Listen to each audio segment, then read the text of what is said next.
¿Cómo llegamos nosotros a estudiar flavivirus? Un poco la idea de mi exposición ante ustedes es contarles la experiencia de nuestro servicio, que dio como resultado, entre otras cosas, el estudio del virus San Luis.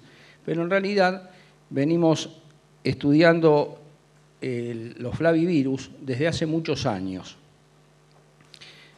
tantos que ya son muchos.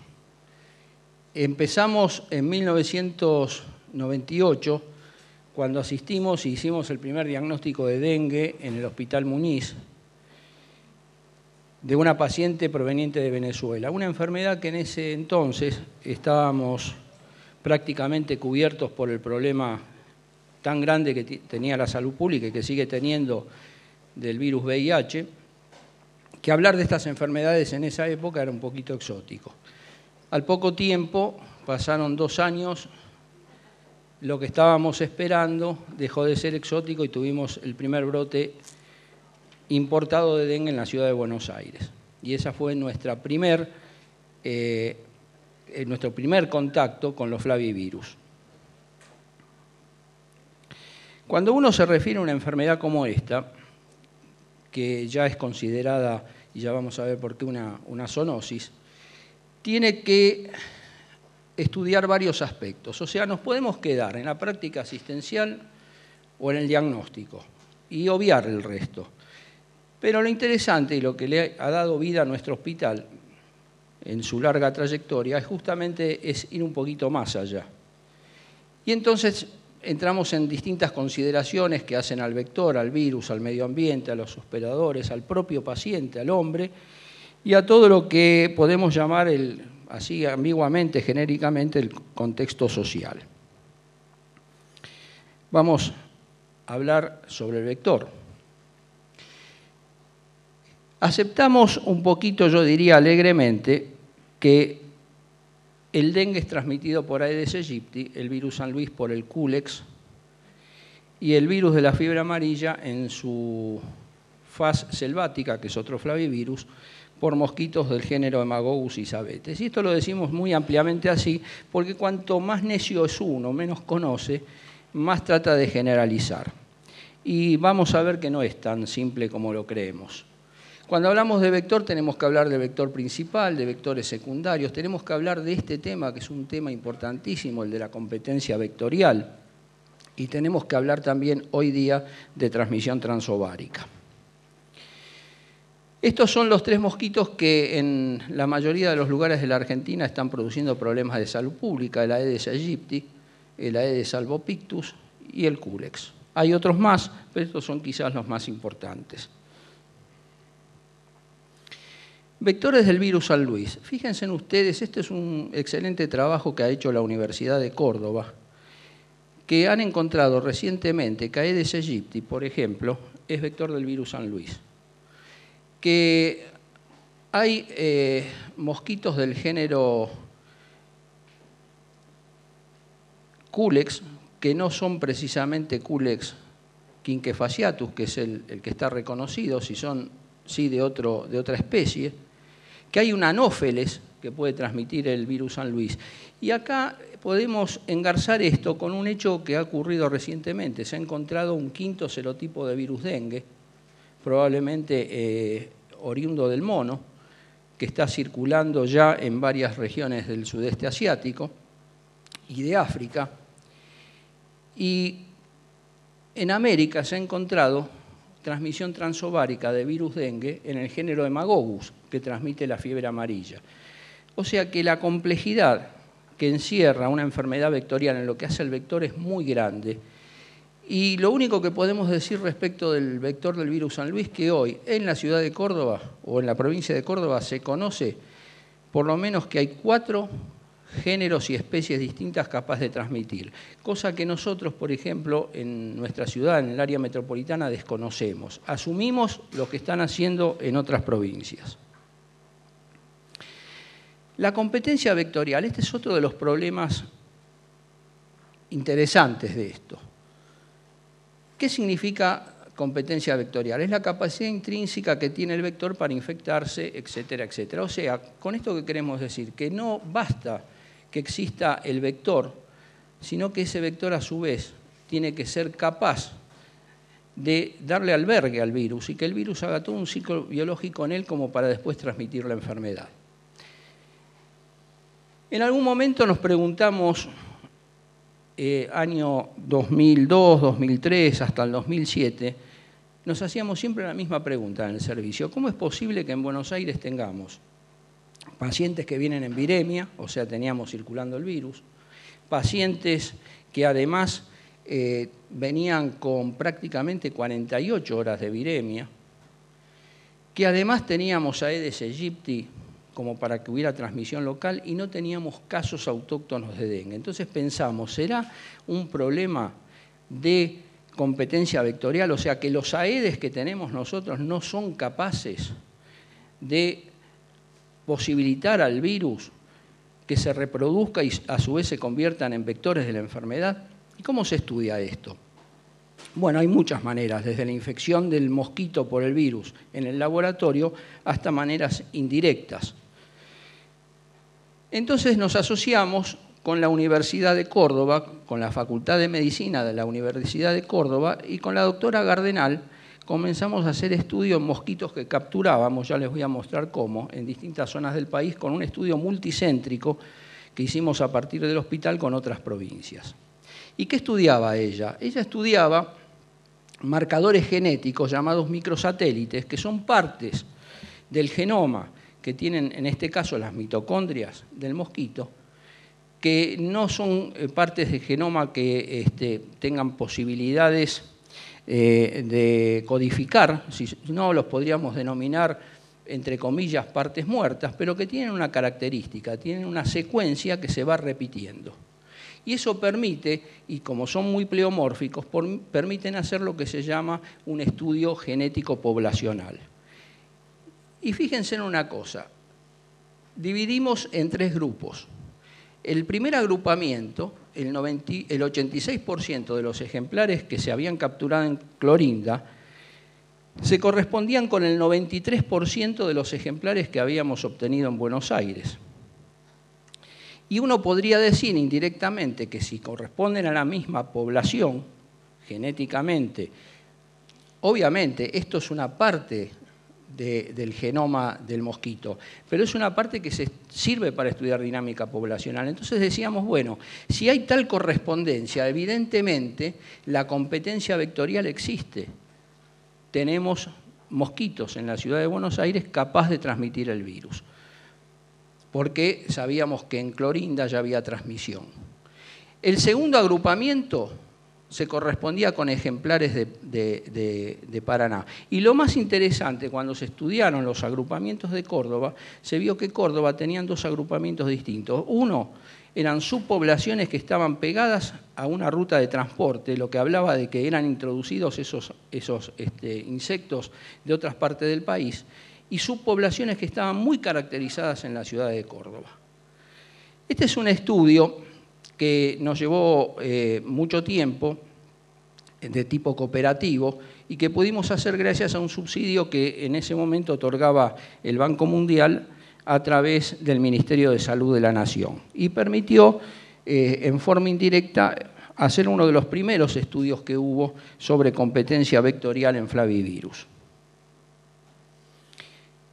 Otra de las cuestiones que tenemos que preguntarnos en estas enfermedades es la transmisión transovárica. ¿Qué significa?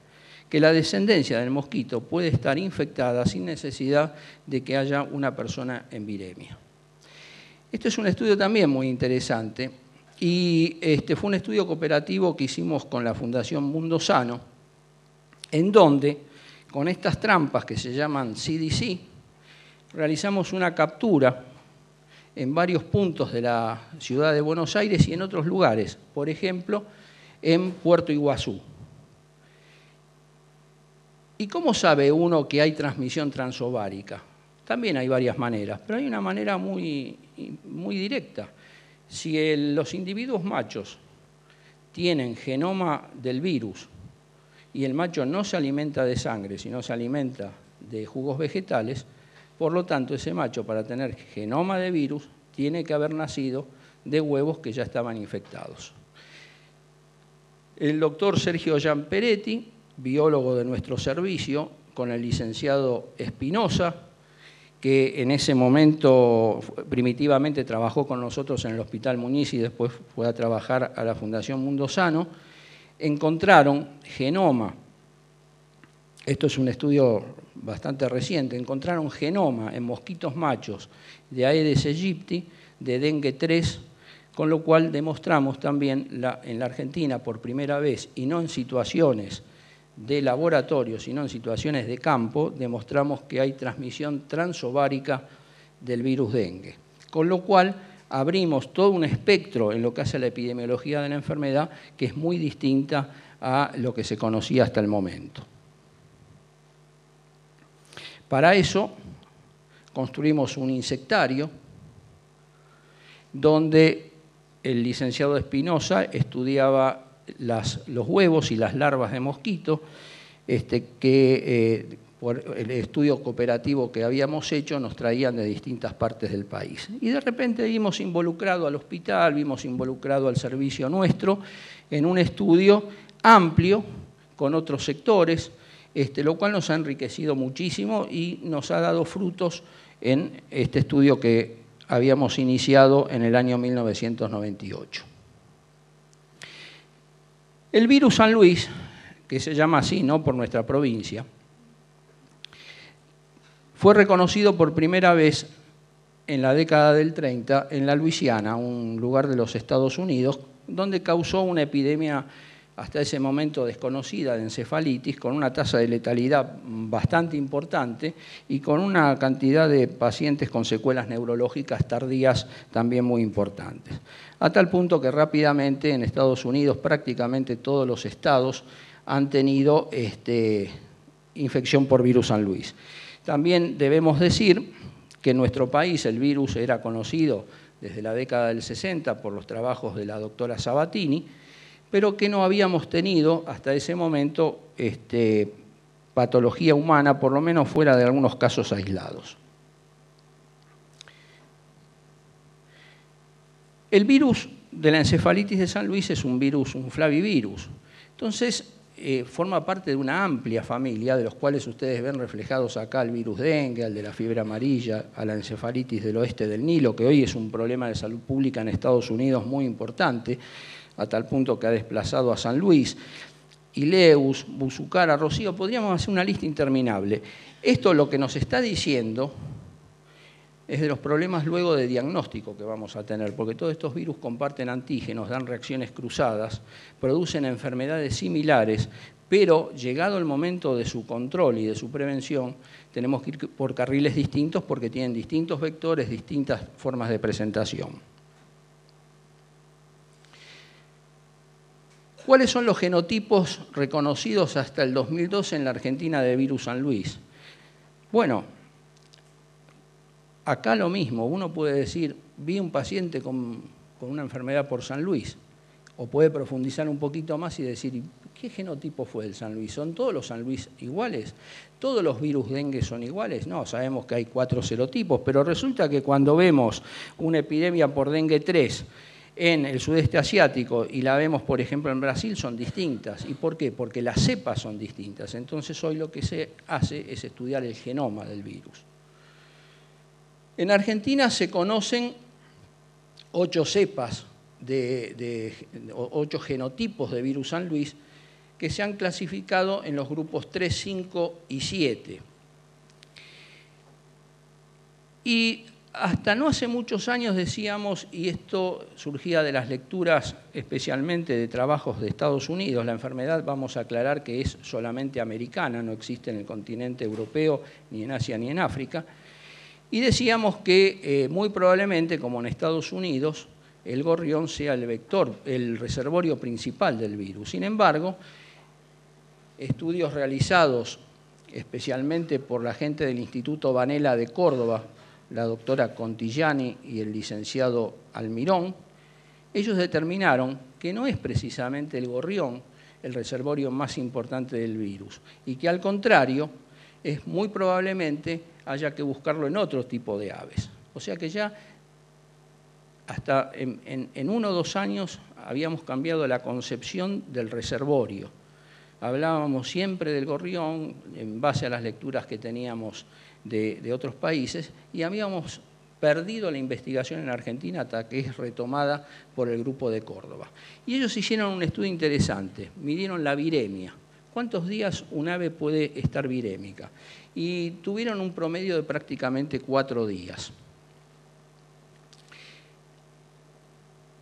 Y algo que también fue en su momento muy llamativo, que esta cepa no reprodujo la enfermedad en aves, sino en roedores, con lo cual es de suponer que incluso hay genotipos del virus que están ya perfilando a tener reservorios mamíferos y no reservorios en aves, lo cual también nos va a indicar la posibilidad de un desarrollo histórico epidemiológico distinto.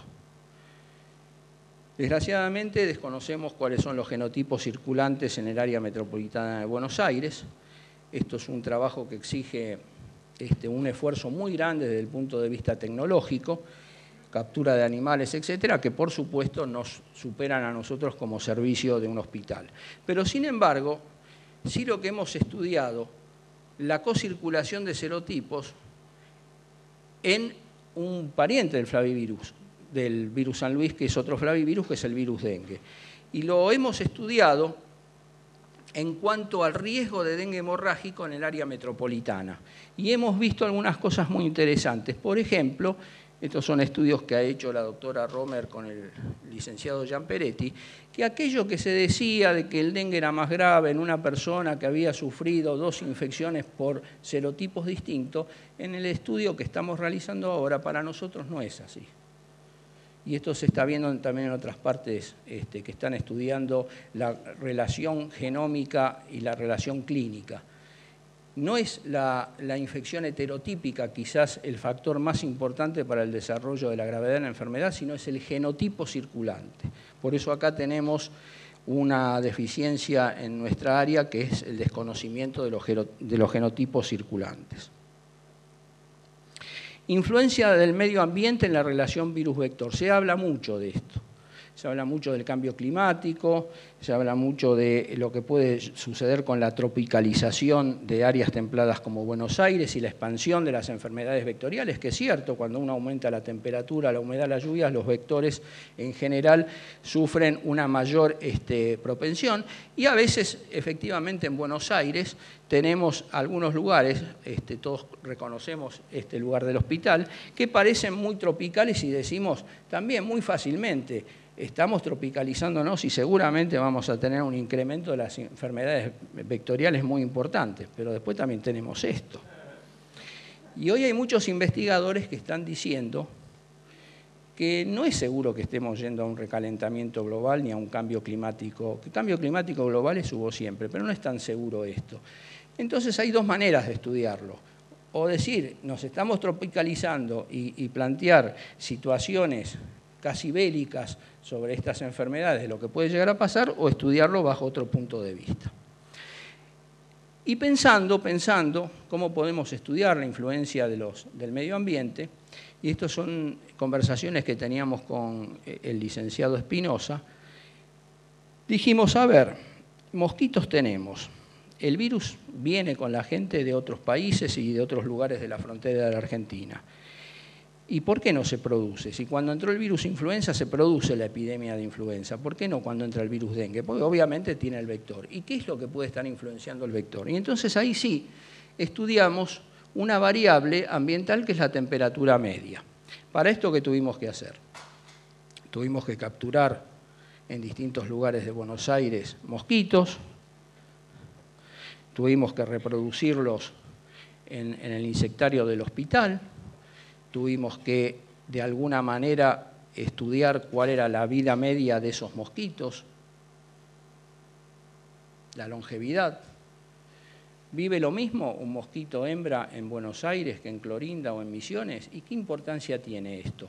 Bueno, hay una fórmula matemática que fue desarrollada en la década del 70 por Sharp y colaboradores, en donde uno puede, conociendo las variaciones de temperaturas medias diarias, puede hacer un cálculo de la incubación extrínseca, ¿Qué significa incubación extrínseca? Es el tiempo que necesita el virus en el mosquito para poder infectar a una persona. O sea, una vez que es adquirido, necesita un tiempo en el vector para poder transmitir la enfermedad.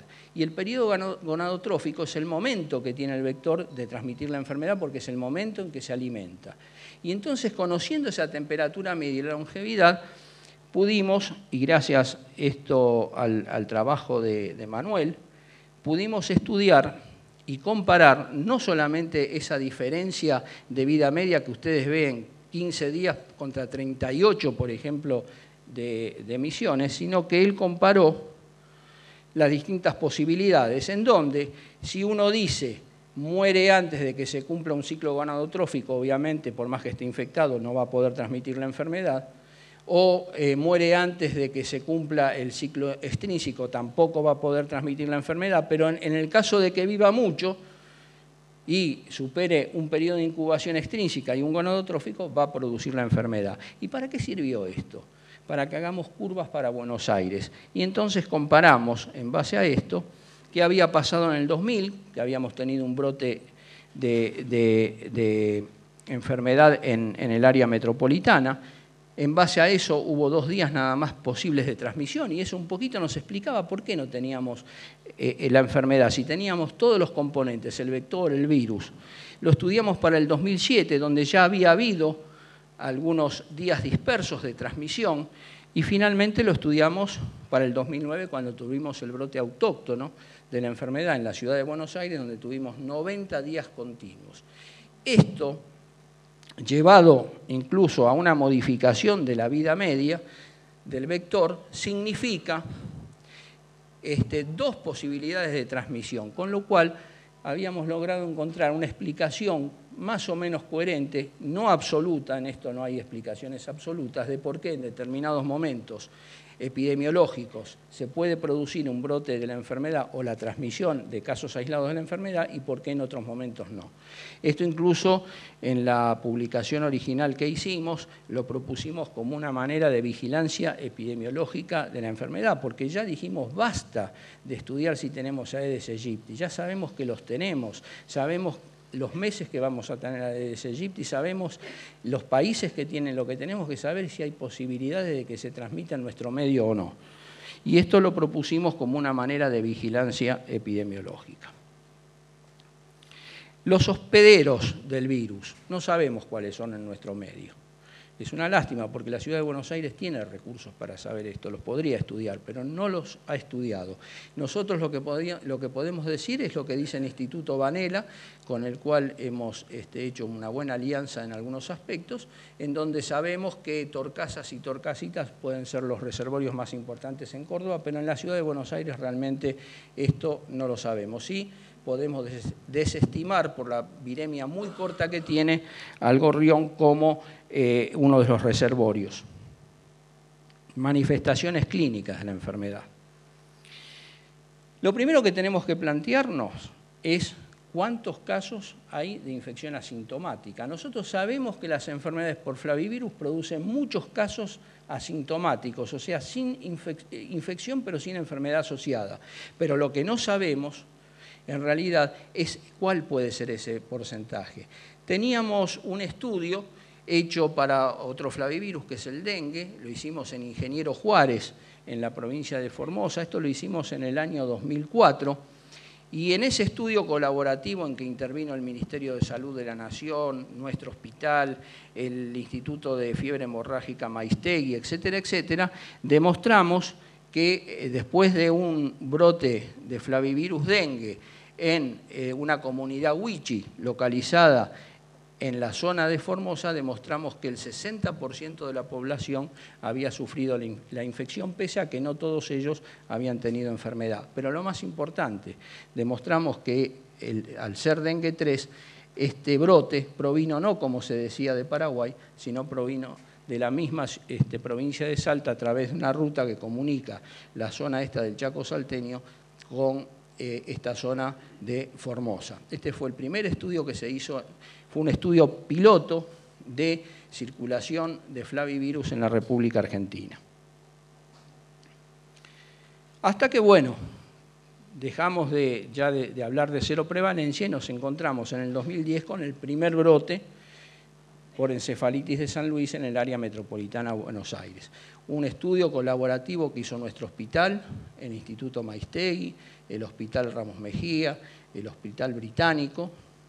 Acá debo señalar que uno de los médicos que siempre ha pensado en esta enfermedad y que permanentemente trata de investigarla es un ex residente del Hospital Muniz, acá presente, que es el doctor Ernesto Efron, del Sanatorio Julio Menéndez, un estudio colaborativo, lo cual es una permanente actitud de nuestro servicio, tratar de hacer estudios que involucren otras regiones sanitarias, otros hospitales, etc. Y ahí tuvimos nuestro primer brote.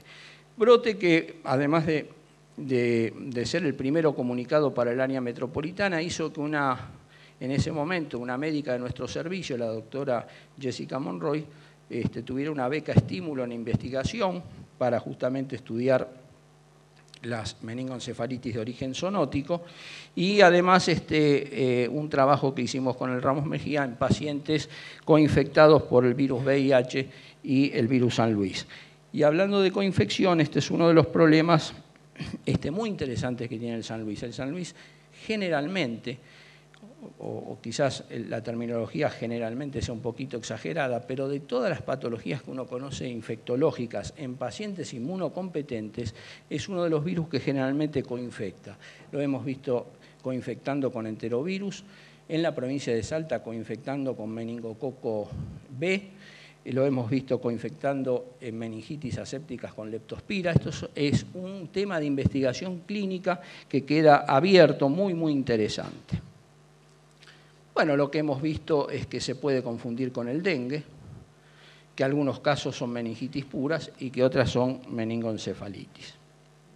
Las manifestaciones clínicas que hemos podido, en ese estudio multicéntrico que hicimos, hemos caracterizado las manifestaciones clínicas. Y esto ha sido, creo yo, importante para el primer nivel de atención porque nos permite, con las manifestaciones clínicas, que no nos pase como nos pasó a nosotros, que en realidad nosotros empezamos a ver los enfermos de San Luis pensando que eran enfermos de dengue. Después aprendimos esta lección. Y una de las caracterizaciones clínicas que hemos hecho es justamente la falta en San Luis de algunos elementos que son típicos en el dengue y que justamente faltan en que es un flavivirus, pero que tiene un tropismo muy distinto que el virus dengue, ya que tiene un tropismo fundamentalmente por el sistema nervioso central. Y también lo hemos caracterizado desde el punto de vista neurológico, donde, contrariamente a lo que dice la bibliografía proveniente de Estados Unidos y la de Córdoba, Córdoba también ha tenido un brote por encefalitis de San Luis, nosotros no hemos encontrado pacientes con signos extrapiramidales como han encontrado ellos. Por el contrario, nosotros encontramos alteraciones del lenguaje, alteraciones de la percepción, de la conciencia, alucinaciones. Prácticamente no hemos tenido casos con temblor, que era una de las manifestaciones frecuentes que uno puede encontrar en la bibliografía. Caracterizamos el líquido cefalorraquídeo. En las imágenes concluimos que probablemente ni la tomografía computarizada ni la resonancia magnética sean de ayuda, que es mucho más probable que encontremos lesiones visibles, objetivables en el electroencefalograma. La doctora Poustis, bioquímica del servicio, caracterizó los hallazgos bioquímicos. También muy importante esto para el primer nivel de atención. Fíjense en ustedes que es un virus que tiene como una tendencia más bacteriana que viral y que además se diferencia claramente del resto de los flavivirus que traen alteraciones hepáticas, leucopenia, etcétera, trombocitopenia. Nosotros esto no lo hemos observado. Y esta caracterización es muy importante para establecer el diagnóstico en el primer nivel de atención. Y logramos concluir que el genotipo que circula o que circuló en ese momento en Buenos Aires no tenía predilección por la sustancia nigrans, que era lo que se había publicado en Córdoba y toda la publicación de la década del 30 en adelante en los Estados Unidos. Para nosotros, el sitio predilecto del virus San Luis en la ciudad, en el área metropolitana de Buenos Aires, era el lóbulo temporal. la mayoría de las imágenes o de los electroencefalogramas se correspondían clínicamente con las manifestaciones neurológicas que hablaban de afectación del lóbulo temporal.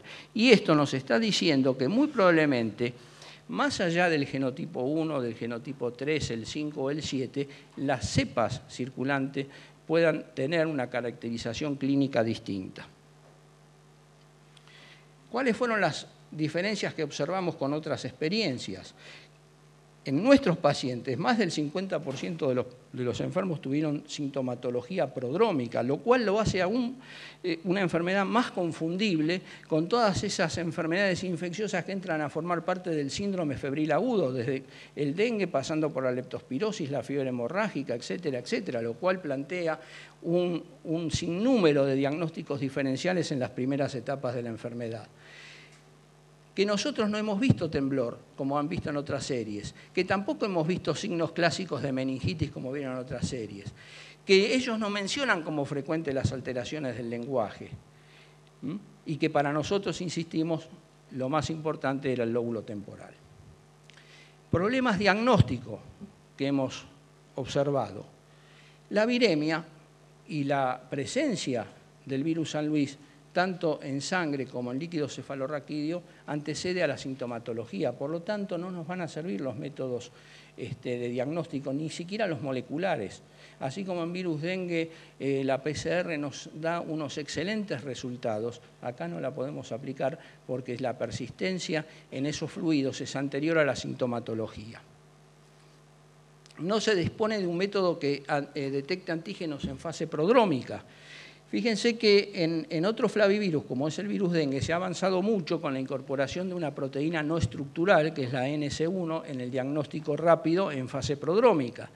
Esto revoluciona un poco el diagnóstico primario de dengue, habida cuenta que hasta hace no más de 2 años lo único que teníamos para diagnosticar el virus dengue en fase temprana era o bien el cultivo o bien técnicas de biología molecular que obviamente no están al alcance de la mayoría de los hospitales o laboratorios. Bueno, eso se ha solucionado con la NC1, pero no lo tenemos en San Luis, por ejemplo.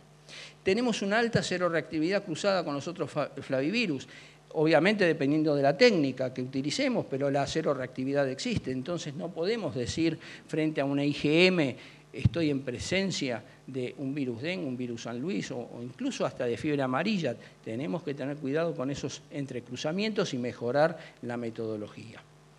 Sí, lo que podemos decir, estos son estudios que se han hecho en el servicio, especialmente la doctora Poustis, que no encontramos reactividad cruzada con el NC1 dengue, esto es muy importante, sobre todo en las primeras fases de la enfermedad, pero también lo que encontramos es que el NC1 en las infecciones por virus dengue 2, que fue el que tuvimos circulando ahora en esta última epidemia, para nosotros tuvo una sensibilidad menor del 70%, o sea que de 10 pacientes se nos escapaban 3 y podíamos hacer diagnóstico solamente el 7, esto solamente para dengue 2, ya que la sensibilidad para los otros serotipos es muy, muy alta.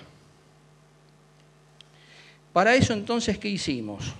Volvimos a nuestra vieja filosofía, es decir, lo que no podemos hacer nosotros, busquemos colaboración, hagamos un grupo interdisciplinario y acabamos de conformar uno que independientemente de que se obtenga o no se obtenga un subsidio de investigación, el grupo está funcionando ya, que es con el Instituto Leluar, el Instituto Maistegui y nuestro grupo de trabajo. ¿Qué pretendemos con esto? En primer lugar, mejorar la capacidad de diagnóstico de las enfermedades por flavivirus, obviamente. Búsqueda de métodos innovadores, por ejemplo, trabajar con proteína estructural NS3 y NS5, que tiene una afinidad en el diagnóstico mucho mayor que NS1. Tratar de aislar flavivirus y secuenciar los genomas. Fíjense que hablar de secuenciación completa de genomas era una utopía hasta hace pocos años. Hoy ya en la Argentina esto es posible. Ya hay la metodología y la tecnología apropiada para secuenciar genomas completos, que esto seguramente va a tener un correlato con la expresión clínica de esos genomas. O sea que seguramente vamos a ver que la diferencia genómica nos va a dar expresiones clínicas distintas. ¿Cuáles son los problemas futuros? ¿Qué va a pasar con el virus del West Nile en nuestro país? Recientemente introducido, tiene 6 años de introducción. ¿Desplazará al San Luis como lo hizo en Estados Unidos? ¿Qué va a pasar con dengue y San Luis? ¿Va a haber desplazamiento de vectores como se ha visto en varias partes de América? Tenemos dificultades en saber cuáles son los vectores principales y secundarios. Tenemos problemas resueltos en transmisión transovárica en dengue, pero no en San Luis. Esto es todo un desafío tecnológico, los genotipos, las coinfecciones que yo ya les hablé, es otro de los problemas clínicos para estudiar, los reservorios, poblaciones de riesgo, etcétera, etcétera, etcétera. Son todos problemas a los que nos enfrentamos.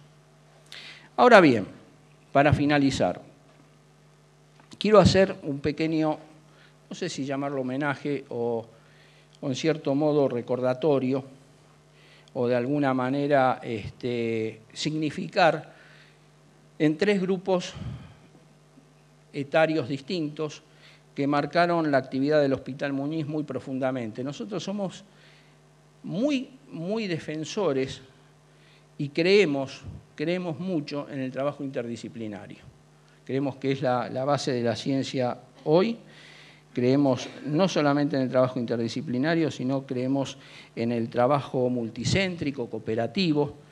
Y creo que el hospital tiene toda una trayectoria en esto, que es lo que ha hecho que un hospital un hospital monovalente siga subsistiendo.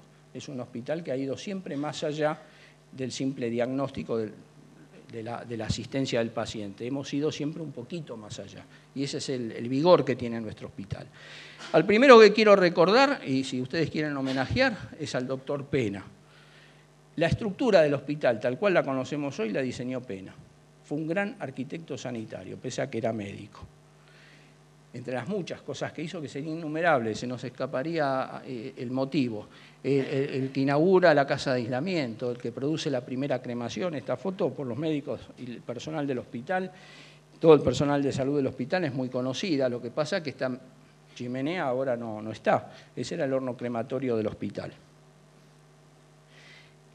El segundo grupo al que quiero reconocer es alguien que ha sido injustamente olvidado en el hospital, y es el doctor Fonso Gandolfo, que fue titular de la cátedra. Fonso Gandolfo hizo 2 expediciones sanitarias en la década de 1930 a 1940, una a Santiago del Estero y otra a Catamarca, donde fueron a estudiar en terreno, ustedes observen acá el vehículo cerca de Añatuya, un vehículo sanitario que tenía el hospital para atender a estos enfermos, plasmado en 2 libros. Es la campaña del Instituto Pena en Santiago del Estero. Fueron los que salieron a estudiar las patologías en terreno, una gran enseñanza para nosotros.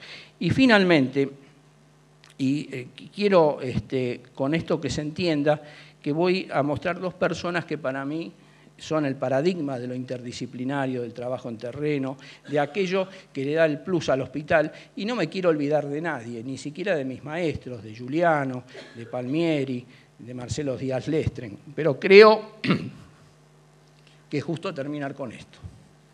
Gracias.